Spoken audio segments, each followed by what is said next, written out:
Film के starting scene में हम दो साइंटिस्ट को देख पाते हैं जो दोनों हस्बैंड वाइफ थे, जिनमें हस्बैंड का नाम क्लाइव और वाइफ का नाम एल्सा था। असल में ये दोनों एक जेनेटिक साइंटिस्ट थे, यानी ऐसे साइंटिस्ट जो अपने एक्सपेरिमेंट्स के जरिए नए नए क्रिएचर्स और एनिमल्स बनाने के लिए लगे हुए थे। यानी दो एनिमल्स या फिर किसी भी क्रिएचर्स के डीएनए को मिक्स करके एक नया एनिमल्स और क्रिएचर बनाते थे। दरअसल दोनों एक मेडिसिन बनाने वाले कंपनी के लिए काम करते थे और उस कंपनी का नाम नर्ड था। क्लाइव और एल्सा इस कंपनी के लिए काम यह करते थे कि पहले तो ये एनिमल्स के डीएनए को मिक्स करते थे, जिससे एक नया एनिमल बनता है और उसी एनिमल के प्रोटीन से तरह तरह के बीमारियों की मेडिसिन बनाते थे। रिसेंटली इन्होंने एक बहुत अजीब तरह के एनिमल को बना रखा था, जो ये क्रिएचर एक मेल प्रजाति का था और ठीक ऐसा ही एनिमल ये पहले भी बना चुके हैं, जो कि फीमेल थी। अब ये दोनों एनिमल्स को एक दूसरे के सामने जब रखते हैं तो दोनों एक दूसरे से बहुत ही प्यार से मिलते हैं, यानी वो दोनों एनिमल्स एक दूसरे को पसंद कर रहे थे।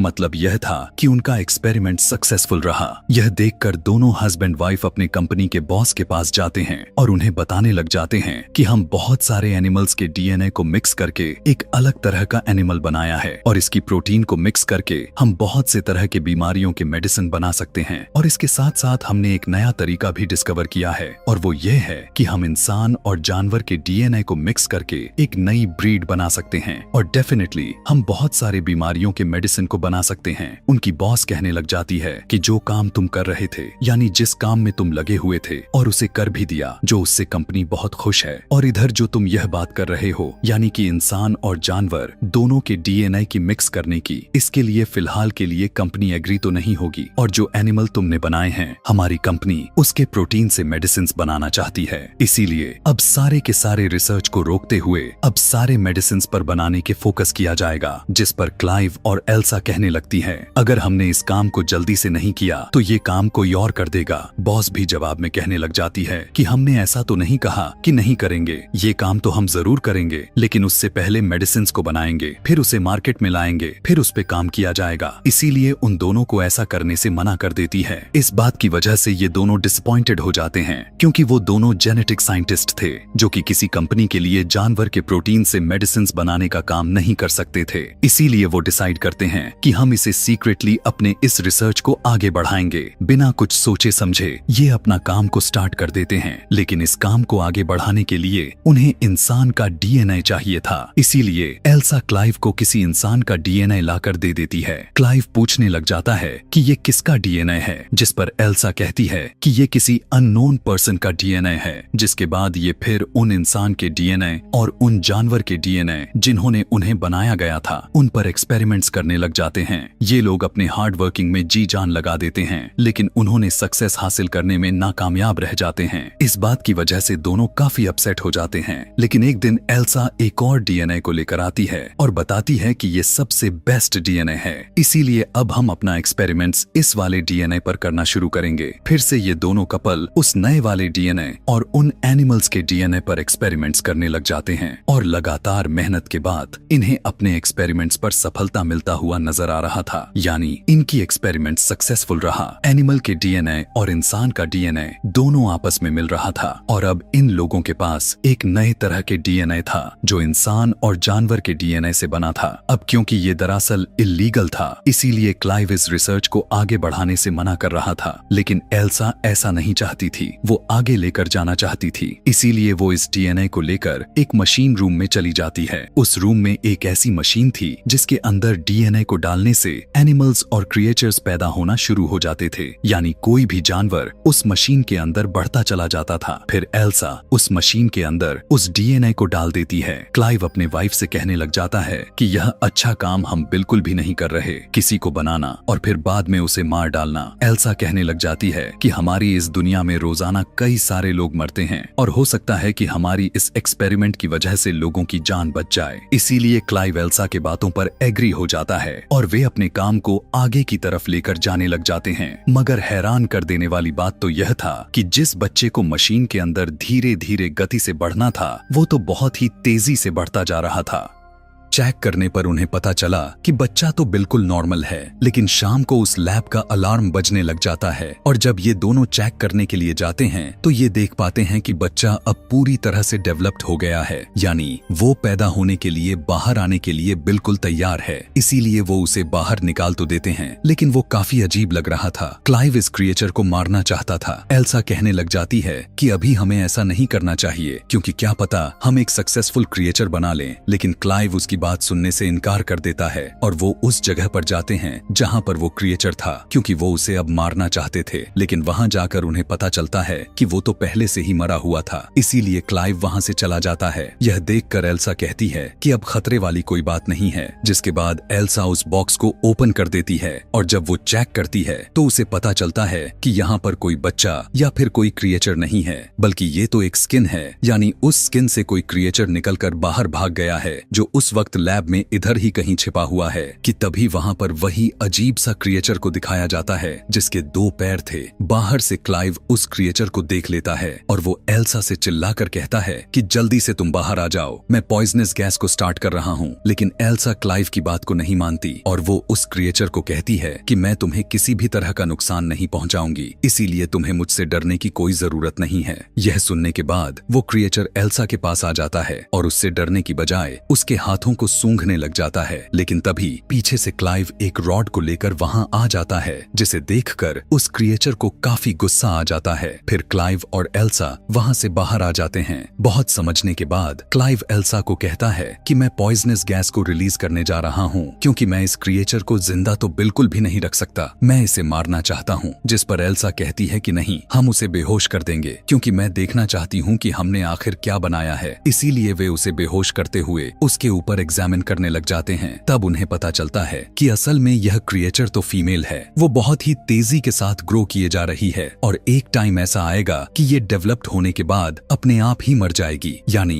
इसका लाइफ साइकिल बहुत ही छोटा है। फिर धीरे धीरे करते हुए ये क्रिएचर बड़ा होता जा रहा था, डेवलप होता जा रहा था। उसकी हाथ पैर निकलने लग जाते हैं, उसका दिमाग भी तैयार हो जाता है। यहाँ पर एल्सा भी उससे इमोशनली कनेक्ट होती जा रही थी। वो उसे खाना खिलाती थी, तरह तरह के एक्टिविटीज सिखाती रहती थी। एक दिन एल्सा उस क्रिएचर को बहुत सारे अल्फाबेट्स देती है और उसे कहती है कि इन सारे के सारे अल्फाबेट्स को ऐसे अरेंज करो कि मेरा नाम बन जाए। लेकिन वो क्रिएचर सिर्फ नर्ड बना देती है, जो कि इस कंपनी का भी नाम था, क्योंकि उसने एल्सा के शर्ट पर उसी स्पेलिंग को देखी थी। यह देखने के बाद तो एल्सा काफी खुश हो जाती है, क्योंकि वो अब चीजों को पिक कर पा रही थी। तभी वहाँ पर क्लाइव आ जाता है, जो उस क्रिएचर को बिल्कुल भी पसंद नहीं करता था। वो कहता है कि इस क्रिएचर को बाहर किसने निकाला, अंदर रखो जल्दी से, और इसकी दुम भी कवर करके रखो। असल में उस क्रिएचर की एक काफी लंबी दुम थी। एल्सा क्लाइव से कहने लग जाती है कि इसे जानवर मत कहो। क्लाइव कहता है तो आखिर मैं इसे क्या कहूँ? तो एल्सा कहती है कि तुम इसे ड्रेन कहो, क्योंकि इसने अभी अल्फाबेट से NERD नर्ड लिखा है, जिसे उल्टा करके ड्रेन बनाता है। और फिर क्लाइव का भाई भी ड्रेन को देख लेता है और उसे ड्रेन को सारी की सारी रियलिटी के बारे में पता चल जाता है। अब क्योंकि वो वहाँ पर ड्रेन को नहीं रख सकते थे, इसीलिए वो उसे एक फार्म हाउस भेज देते हैं। और अब वो टाइम आ जाता है जब क्लाइव और एल्सा ने कंपनी के ओनर को प्रेजेंटेशन देनी थी उन क्रिएचर्स के बारे में जो उन्होंने पहले बना रखे थे। और जब वो प्रेजेंटेशन देने के लिए उन दोनों क्रिएचर्स को कंपनी के ओनर के सामने लेकर आते हैं, तो वो अचानक से वो दोनों क्रिएचर एक दूसरे से लड़ने लग जाते हैं, जिसके कारण दोनों के वहीं मौत हो जाती है। इसी को लेकर वो सभी काफी डिसपॉइंटेड हो जाते हैं। फिर वो दोनों क्रिएचर्स के लड़ने का रीजन ढूंढने लग जाते हैं। तब उन्हें यह पता चलता है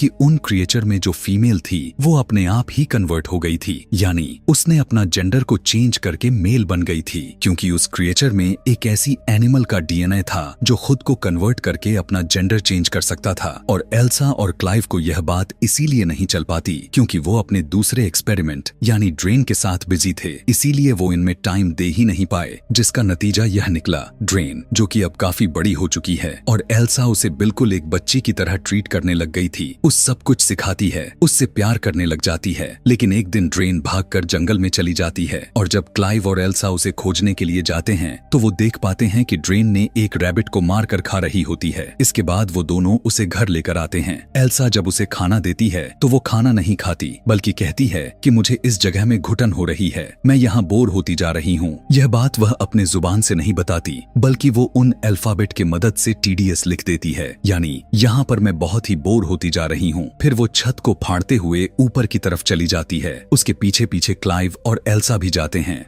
वो देख पाते हैं कि ड्रेन के तो विंग्स निकल पड़े हैं और वो अभी उड़ने ही वाली थी कि क्लाइव उसे कहता है कि रुको, हम तुमसे प्यार करते हैं, हमें तुम्हारी जरूरत है, हम तुम्हें अपने पास रखेंगे। यह सुनते ही ड्रेन के विंग्स वापस उसके बॉडी के अंदर चले जाते हैं। ड्रेन का दिमाग अब पहले से काफी अच्छी ग्रो कर गया था। वो चीजों को अंडरस्टैंड करने लग गई थी, अच्छे बुरे को समझने लग गई थी। एक दिन ड्रेन को एक बिल्ली मिलती है, लेकिन एल्सा उससे वो बिल्ली छीन लेती है, क्योंकि एल्सा को डर था कि उस रात रैबिट की तरह ही ड्रेन उस बिल्ली को भी न मार दे। फिर धीरे धीरे हम हैरान कर देने वाले एक चीज देख पाते हैं, और वो यह था कि ड्रेन को क्लाइव अच्छा लगने लग गया था, जिससे क्लाइव को एहसास हो जाता है कि ड्रेन के अंदर के इंसान का डीएनए उन दोनों ने ही डाला था, और वो किसी और का नहीं बल्कि खुद एल्सा का ही था। इस बात से क्लाइव एल्सा से नाराज हो जाता है। वो उसे कहने लगता है कि तुमने अच्छा नहीं किया, तुम्हें ऐसा तो हरगिज नहीं करना चाहिए था। अब धीरे धीरे एल्सा का प्यार ड्रेन के लिए खत्म होता जा रहा था। एल्सा वो बिल्ली ड्रेन को दे देती है। ड्रेन को पूंछ के अंदर नुकीली चीज निकली हुई थी, इसीलिए नोकदार अपने नुकीली पूंछ को उस बिल्ली के गले में घोंपकर उसे मार डालती है। यह देखकर एल्सा को बहुत गुस्सा आता है और वो ड्रेन को एक थप्पड़ जड़ देती है। स्लैप लगने की वजह से गुस्से में ड्रेन एल्सा के ऊपर ही चढ़ जाती है और वो एल्सा के गले में लगे हुए एक चाबी को निकालती है। अब बदलाव काफी दिखने लग गई थी। ड्रेन के अलग अलग चेहरे उन लोगों के सामने आते जा रहे थे। इधर हम देखते हैं कि एल्सा वो प्रोटीन बनाने में कामयाब हो चुकी थी, जिसकी रिस्पांसिबिलिटी कंपनी ने उस पर लगाई थी। फिर एक दिन क्लाइव कैमरा के फुटेज यानी अपने लैपटॉप के स्क्रीन पर यह देखता है कि आखिर ड्रेन किधर है। दरअसल ड्रेन उस टाइम पानी के अंदर होती है और क्लाइव को भी ड्रेन पसंद आने लग गई थी। वो अपने लैपटॉप के स्क्रीन पर हाथ लगाता है। दूसरी तरफ ड्रेन भी कैमरा को टच कर देती है, यानी क्लाइव के हाथ पर अपना हाथ कैमरा के थ्रू लगा रही थी, क्योंकि वो जान चुकी थी कि क्लाइव उसे देख रहा है। यह देखने के बाद तो क्लाइव काफी हैरान परेशान हो जाता है। फिर हमें दिखाया जाता है कि क्लाइव उस फार्म हाउस यानी उस जगह पर आया हुआ है जहां ड्रेन को रखा गया था। क्लाइव वहां पर अकेले ही आया हुआ था, यानी उसके साथ एल्सा नहीं थी। क्लाइव ड्रेन को आवाज लगाकर बुलाने लग जाता है, लेकिन वो उसे कहीं पर भी दिखाई नहीं दे रही थी। तभी क्लाइव पीछे की तरफ देखता है तो ड्रेन उसके पीछे ही खड़ी हुई थी कि तभी ड्रेन क्लाइव के पास आकर इशारों में कहने लग जाती है कि तुम मुझे अच्छे लगते हो, जिस पर क्लाइव कहता है कि नहीं, यह बुरी बात है। लेकिन अजीब बात तो यह था क्योंकि क्लाइव को भी ड्रेन अच्छी लगने लग गई थी, इसीलिए वो भी अपने फीलिंग्स पर कंट्रोल नहीं कर पाता। लेकिन तभी उसी वक्त वहां पर एल्सा आ जाती है। वो जब उन दोनों को साथ देखती है तो उसे बहुत ही बुरा फील होता है, इसीलिए वो नाराज होकर वहां से चली जाती है। अब क्योंकि ड्रेन के पूंछ में इतना बड़ा नेल था, यानी वो उस बिल्ली की तरह किसी के लिए भी खतरा हो सकता था, इसीलिए एल्सा उसकी दुम को काट देती है। इस बात को लेकर एल्सा बहुत ज्यादा उदास भी हो गई थी और यहाँ पर उन दोनों को अपनी गलती का एहसास भी होता है कि उन्हें यह क्रिएचर तो बिल्कुल भी नहीं बनाना चाहिए था। एल्सा कहती है कि जो प्रोटीन कंपनी को चाहिए थे वो मैं बना चुकी हूँ और वो ड्रेन के अंदर है और वो बहुत ही ज्यादा है, इसीलिए अब वो दोनों यह डिसाइड करते हैं कि वो दोनों ड्रेन को मार डालेंगे।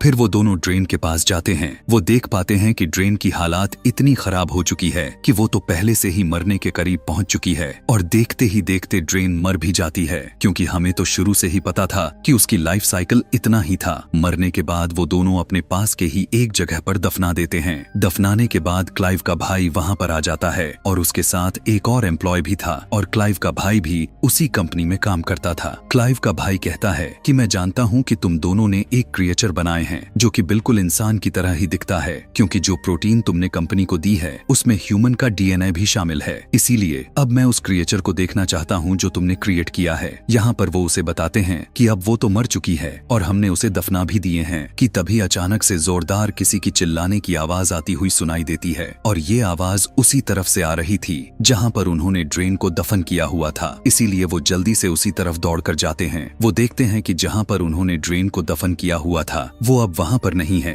बल्कि वो तो ऊपर छत पर खड़ी हुई देख रही थी, यानी वो दोबारा से जिंदा हो गई थी और इस बार वो पावरफुल होने के साथ साथ खतरनाक भी दिख रही थी। उसके विंग्स भी बाहर आ चुके थे, यहाँ तक कि उसके दुम अपने आप फिर से जनरेट हो चुके थे कि तभी वो उन लोगों पर अटैक करने लग जाती है और वो क्लाइव के भाई के साथ जो उसके साथ एम्प्लॉय आया हुआ था उन दोनों को बहुत ही दर्दनाक मौत देती है और इसी के दौरान क्लाइव बेहोश हो जाता है कि तभी उसी वक्त ड्रेन एल्सा के पास आ जाती है। और उसे पकड़ लेती है। यहाँ पर हमें यह पता चलता है कि असल में ड्रेन ने भी अपना जेंडर को चेंज कर लिया था, क्योंकि उसके अंदर उसी एनिमल का डीएनए था जो खुद को कन्वर्ट कर सकते थे, अपना जेंडर को आसानी से चेंज कर सकते थे, और अब वो मेल बन गई। इसीलिए वो अब एल्सा के पास आ गई। लेकिन तभी उसी टाइम पीछे से क्लाइव आकर लकड़ी के एक टुकड़े को ड्रेन के अंदर घुसा देता है, जिससे ड्रेन इंजर्ड हो जाता है। इसीलिए एल्सा को छोड़ देता है, लेकिन अपने शरीर से घुसे हुए लकड़ी को निकालकर क्लाइव पर अटैक कर देती है कि तभी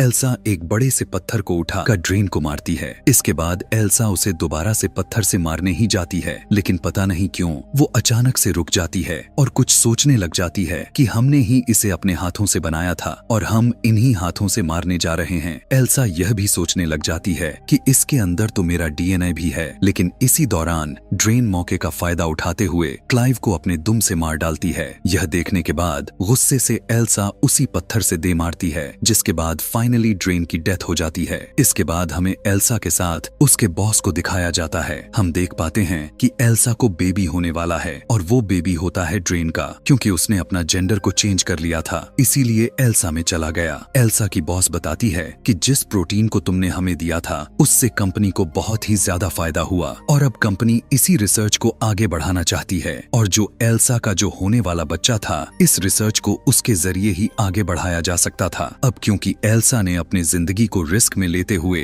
अपने हस्बैंड को खोकर इस कंपनी के लिए बहुत ही ज्यादा मेहनत की थी, इसीलिए कंपनी एल्सा को काफी ज्यादा अमाउंट दे देती है। अब क्योंकि जैसा कि हमें पता है कि एल्सा एक जेनेटिक साइंटिस्ट थी, इसीलिए वो ना चाहते हुए भी इस रिसर्च को आगे की तरफ लेकर जाना चाहती थी, और इसी के साथ ही यह कहानी भी यहीं पर खत्म हो जाता है। इसी तरह के और भी मूवी एक्सप्लेनेशन वीडियोस देखने के लिए कमेंट में नेक्स्ट लिखना ना भूलें। Thanks for watching.